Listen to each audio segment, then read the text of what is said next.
pag may tinago, may madudukot. Ito na po yung binuro namin na santol nung panahon ng tagbunga.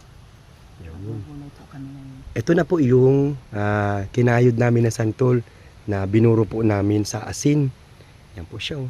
Isang canister po yan. Ang dami yan.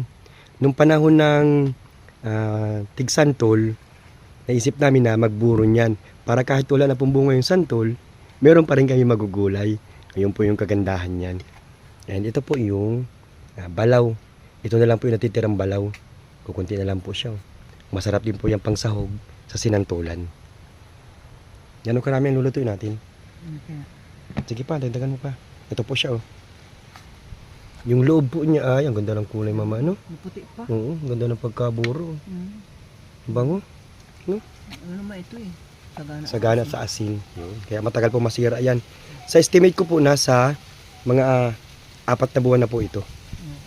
Una po, pamantikain lang po natin itong taba ng baboy. Nasa kalating kilo po yan.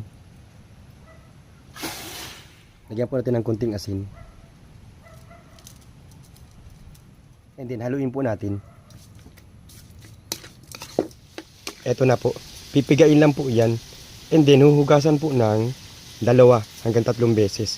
Para mawala po yung alat. Kasi nakaburo po yan sa asin eh. Yan po yung gagawin dyan. Oh. Bigyan na po siyang ganito. And then huhugasan nga po. Yung ganyan pong pagkaluto, okay na po yan. Dapat po kasi lutong-luto. Para po matagal masira yung ating sinantulan. Dito po sa pinagprituhan ng taba, dito rin po tayo magigisa. Yan mga nakadikit na yan, magdadagdag po yan ng flavor. Sibuyas, bawang.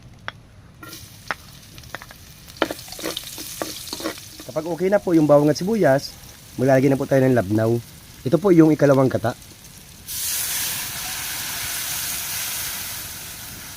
Isusunod na po natin kaagad itong gulay na santol. Ito po yung nahugasan namin at napigaan ng 3 beses. Durugin na po natin yan para maghalo na po sa labnaw. Lulutuin po natin yan dyan hanggang sa maubos po itong sabaw na ito. Ito po ang sekretong sangkap namin sa sinantulan. Ito po yung dinailan o yung pong alamang na dinurog at ginawa pong parang paste. Kunting-kunti lang po nito, malasa-malasa na po yan. Hindi po yan chocolate ha. Hayaan po natin dyan madurog.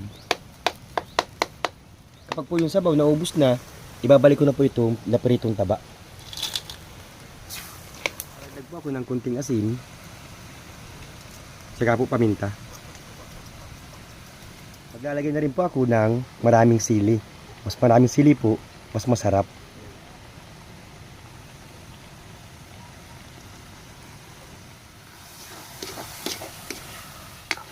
Totally po, naubos na yung sabaw na unang nilagay natin. Maglalagay na po tayo ng kakang gata. Gata po ito ng 2 buong nyug.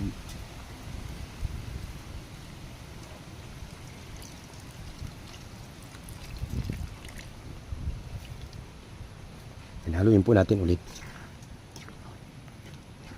Ngayon po, hintayin na po natin yan hanggang sa magmantika po yan.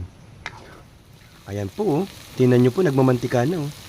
Pinapamantika po namin yan para matagal pong masira. Ilagyan nyo lang po yung sa ref after po maluto. And then init-init na lang po kayo. Ito na po yung aming ulam ngayon. Yung pong sinantulan. Talaga naman ito ay pangmaramihang kanin po ang kailangan ito. Si mother oh. Takam na kanina pa. Namit. Maanghang. Manghang. Loaded sa sili yan eh. Ayan po sila. Yung iba namin kasamaan dito. 4 po kami dito sa kubo. Kain po tayo, kain. Yun lang po. Bye-bye.